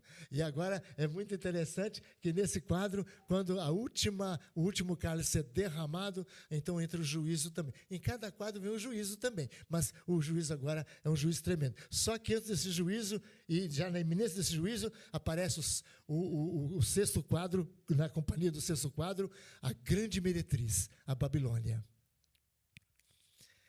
Enquanto fala assim, eis que vi no céu um sinal, uma mulher que vai dar luz a um filho e um dragão. O capítulo 17 começa. e vi um sinal. Lá fala, e vi um grande sinal no céu. Uma mulher, grande sinal, a igreja. E no 17 fala, e vi também um sinal no céu. Babilônia, a grande meretriz. Interessante a apresentação das duas. A igreja e o mundo. A igreja e a Babilônia. Entende? Então, vimos, lá é um grande sinal. Aqui é um sinal. É um sinal. Entende? E o sinal agora que vai aparecer o quê? Vai aparecer o julgamento. Agora, observe bem isso aqui. Olha que delícia. Olha que coisa mais assim encantadora, Alexandre, do ponto de vista do que nós chamamos daquela estratégia militar. E no capítulo 12 aparece o dragão. Quem é o dragão? É o comandante-chefe. É o principal do mundo do mal. Aí aparece a primeira e a segunda besta, os auxiliares dele para poder fazer a guerra contra a igreja. Certo? E depois que veio, aí aparece Babilônia. Babilônia são os soldados. Então tem o general aqui, tem os comandantes aqui, entende? E então o exército. Quem é que vai na frente para poder lutar e para morrer primeiro? Quem? Os soldados. Os soldados vão, entende? E aí no capítulo 19, maravilhoso. Quem morre primeiro? Os soldados. E quem é pego na segunda parte? A primeira e a segunda besta. E no capítulo 20, quem é pego? O dragão. Gente, é uma delícia, né? Você vê a estratégia direitinho, como funciona a guerra, né, Marco Aurélio? Como funciona? Quer dizer, o capítulo 12, aparece o general, o dragão. Capítulo 13, a primeira e a segunda besta, religiosa, política, econômica, que dá força ao dragão, ao império. O Império Romano também naquela época, mas qualquer império depois. Aí vem o soldado, o mundo, Babilônia, com todo o seu falso brilho, para seduzir a igreja, para destruir a igreja. Mas eis que quando vem o juízo de Deus, o mundo começa a sofrer. E aí eles vão ver Babilônia caindo, e os caras estão no barco e gritam, ai, caiu a grande Babilônia. O mundo, a gente confiava tanto no mundo, mas o mundo está virando nada agora. Entende? Aí caem os soldados. Aí Deus pega e atinge a primeira e a segunda besta. E prende a primeira e a segunda besta e lança no lago de fogo. E finalmente, capítulo 20, um anjo desce do céu com uma corrente poderosa e amarra o dragão, que é a antiga serpente. Olha só, o último capítulo, lembrando do primeiro capítulo lá que Eva enfrentou o serpente, chamado Satanás, a serpente que atacou Eva. Então você observa esses detalhes interessantes dentro do livro, muito bem elaborado, né? Bom, avancemos mais um pouquinho. Dentro dos estudos teológicos, vamos ler juntos ali agora? Vamos ler juntos? A revelação de Jesus Cristo, que Deus lhe deu para mostrar aos seus servos as coisas que em breve devem acontecer, e que ele, enviando por intermédio de seu anjo, notificou a seu servo João, o qual atestou a palavra de Deus e o testemunho de Jesus Cristo quanto a tudo que viu. Bem-aventurados aqueles que leem e aqueles que ouvem, e as palavras da profecia, e guardam as coisas nelas escritas, pois o tempo está próximo. Então, as coisas que em breve devem acontecer, porque o tempo está próximo. Não é? E é interessante que João foi notificado a João. Os sinais foram notificar, evidenciar e mostrar os sinais. Foi mostrado os sinais para o seu servo João. João viu o sinal, gente, mas o que ele fez, gente? O qual atestou. Ele atestou. Guarde com você. Presbiteriano gosta disso, demais. A gente escuta o negócio, minha filha, examina na Bíblia com os bereanos. Vai atestar. Atesta. Não aceita porque falou, pastor, doutor. Não. Eu quero saber se está na palavra. Atestou. João atestou. Mas, João, é a revelação de Deus, João. Lembra, Dimas? Lembra, Jaqueline? Lembra, Márcia? Quando Paulo viu aquele mensageiro, Salomé, ele não sabia se ia para Bitínia ou se ia para a Europa, onde ele ia. No capítulo 16 de Atos dos Apóstolos. Né? Aí ele estava na dúvida, apareceu um varão macedônico numa visão. Passa a Macedônia e ajuda-nos. Então Paulo teve aquela visão. Aí, Luiz, imediatamente Paulo falou assim, vamos para lá. Não. É muito legal aquilo, né? Ele reúne a comitiva de missionários e examina e fala, e depois de nós estudarmos sobre isso, concluímos que Deus nos chamava para Macedônia. O cara teve visão, meu. Quem tem visão, meu, tem que consultar alguém, cara. Não. Para presbiteriano, não. Para presbiteriano é segundo a Bíblia. O negócio tem que ser examinado primeiro. Aí eu sonhei. Ótimo, ótimo. Então, vamos fazer uma consulta, vamos olhar. Aí eu sei que Jesus voltou, pastor. Uma baiana chegou para mim no meu gabinete e disse: ei, pastor, o senhor pregou domingo que a gente não tem mais revelação? Quero contar para o senhor. Eu disse: pois não. Eu era crente, filho de crente, mas eu nunca tinha aceitado, eu não tinha aceitado Jesus, não tinha me convertido. E aí, pastor, eu me lembro que eu dormi uma certa noite, saí da igreja, eu dormi, sonhei que Jesus estava voltando. Oh, meu Deus, que sonho. Não foi sonho, pastor, foi revelação meu, foi Deus, mostrou para mim, o povo subindo, pastor. E eu ficando, pastor, eu comecei a gritar, pastor, eu comecei a chorar, e então o povo subindo, e eu ficando, e o povo subindo, e eu ficando, pastor. E quando eu acordei, eu joelhei e falei: Jesus, eu não quero ficar quando o senhor voltar, eu quero pegar a minha vida do senhor, vou batizar agora. Aí batizei. Agora o senhor fala para mim que não tem visão, não tem revelação, sonho não vale nada. Eu disse: eu nunca falei que sonho não vale nada, e nem tampouco. Eu afirmei contundentemente dessa maneira. Eu disse para vocês que Deus pode usar um sonho. Pode. Como? Deus não pode usar um sonho? Pode. Até hoje Deus pode usar um sonho. Deus pode usar um tiro. Eu vi Deus usar um tiro para poder chamar um crente para ir para a igreja. Eu vi Deus usando um tiro. Tomou um tiro no pé. Eu convidava para ir na igreja, nunca ia. Tomou um tiro no pé de um batista que deu nele um tiro no pé dele. Entendeu? Porque o cara era um enconha, um funcionário miserento. Entendeu? O evangelizar não queria. Um dia ele irritou o crente lá, o crente era batista, tinha uma arma na coisa, pegou a arma e pum! Atirou no pé dele. Aí foi para o hospital. A mulher: pastor, visita meu marido, o senhor está falando de Cristo para ele. O crente deu um tiro no pé dele. Oh, meu Deus, quem deu um tiro no pé do cara, meu Deus? O cara não vai para a igreja nunca. Aí cheguei lá: seu pastor, você veio fazer distribuição? Não é isso não. Eu vim aqui falar para você e tal. Aí, eu orei por ele acertou o pé e tal. Aí, no domingo que ele melhorou, eu estava na igreja. Sou tiro abençoado. Eu vou comprar revólver para meus irmãos para dar uns tiros nos pés dos crentes aqui de Mangabeira. Deus usa o que Ele quiser, meus irmãos. O que Ele quiser. Só tem uma coisa: isso não é revelação. Revelação está na palavra de Deus. A Bíblia está fechada. Tudo que você precisa está ali. Aí ela falou assim: mas, então você sonhou que Cristo voltava, não é? É. E todo mundo subia, só ficava? É. Isso então foi revelação? Foi não. O seu pastor não pregou sobre isso no dia? Ele estava pregando sobre a volta de Jesus naqueles dias. Aí, então, pronto. Você vai sonhar o quê? Né? Você vai sonhar, Alexandre, que o reverendo Cleómenes, né, teve qualquer problema e tal.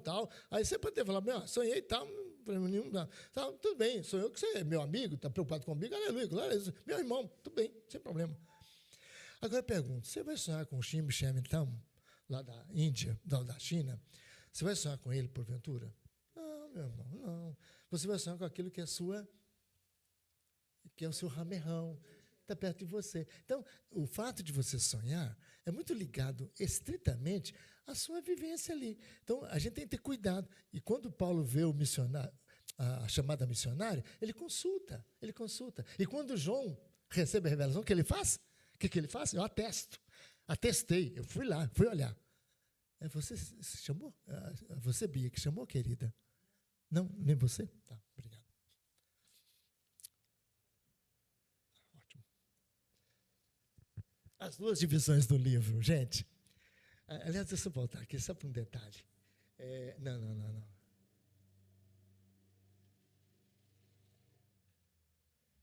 Assim, eu queria chamar a atenção de vocês para um detalhe. Está vendo aqui 3 quadros na primeira parte? 3 quadros. Segunda parte, 4 quadros. 3 vezes 4 dá quanto? 12. 3, trindade. 4, terra. 3 e 4, a soma perfeita de onde a palavra de Deus ministra. De onde vem, para onde vai. Para a terra, que é anunciada. Então, é muito interessante isso aí. Vocês vão ver agora esse jogo de 3 e 4. Então, agora ali, você tem as duas divisões, né, do capítulo de 1 até 11, e depois de 12 até 22. Aqui, de 1 a 11, aqui, de 12 a 22. Aqui você tem os 3 primeiros quadros. O quadro 1 a 3 é a igreja. Né? Apresenta o plano de fundo, a igreja e sua luta. Os quadros de 1 até o quadro 3, que é a igreja, os selos e as trombetas. está aqui ligado. Aqui você, então, agora vai ver o pano de fundo, onde aparece o capítulo 12, onde aparece o dragão e Cristo. Aqui a igreja e o mundo estão lutando, de 1 a 3. Os 3 quadros, primeiro capítulo 1 a 11. De 12 a 22, e é um dentro do outro. Quer dizer, o primeiro aqui vai ser ampliado aqui agora. Vai mostrar agora a razão dessa parte aqui, vai ser explicada aqui, nos 4 quadros, de 4 a 7. Revela os protagonistas da luta, Cristo e o dragão, Satanás. Eles iniciam o capítulo 12 na visão do Filho e terminam o capítulo 22 na derrota final de Satanás, na restauração do paraíso e no novo céu e na nova terra. Então você vê essas 2 divisões. Na sua apostila, com certeza, deve ter esse quadro. Aí você vai observar uma coisa agora muito notável. E aí nós vamos ter um hiato para poder ir ao toalete, tomar um cafezinho, alguma coisa, tá? Aqui nós temos, então, 7 quadros. O primeiro quadro das 7 trombetas. Sabe o que vai acontecer? Olha bem isso aqui, ó, isso aqui.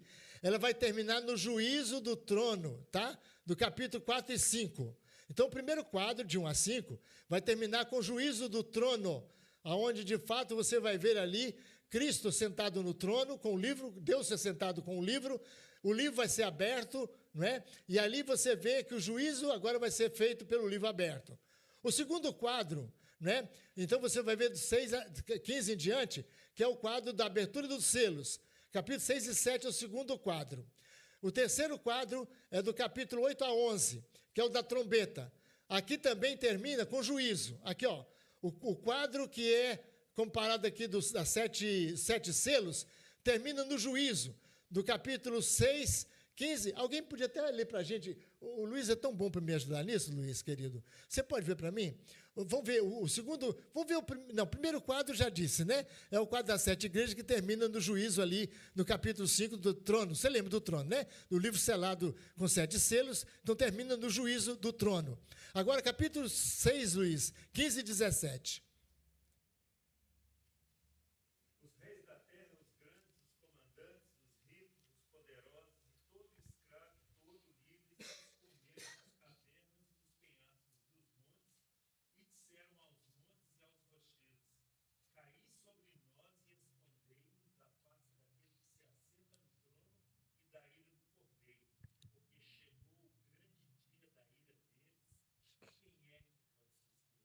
Agora abre o 7 e 9, Luiz.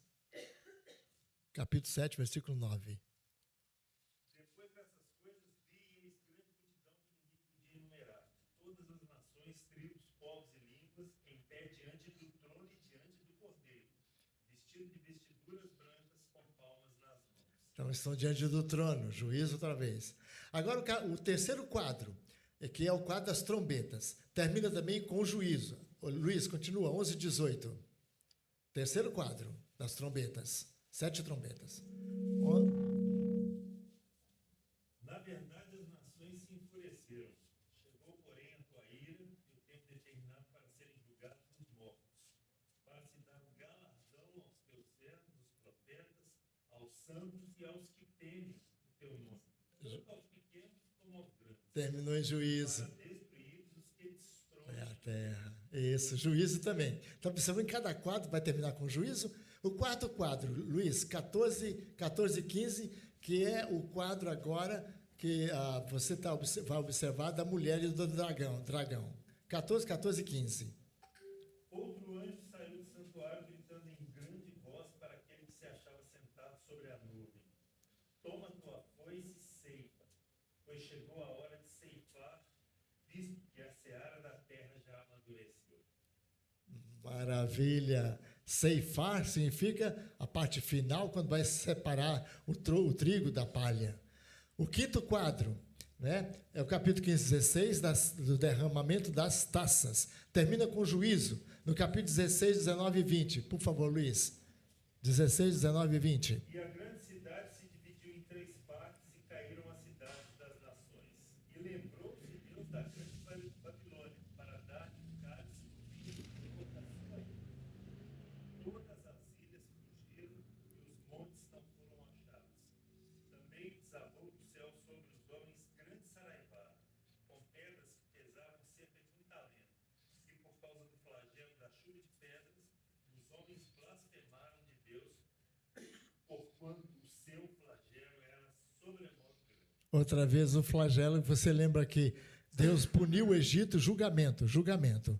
O sexto quadro, 17 e 18, que termina também com o julgamento apresentado em 19 e 11. Pode ler. 19 e 11. O sexto quadro.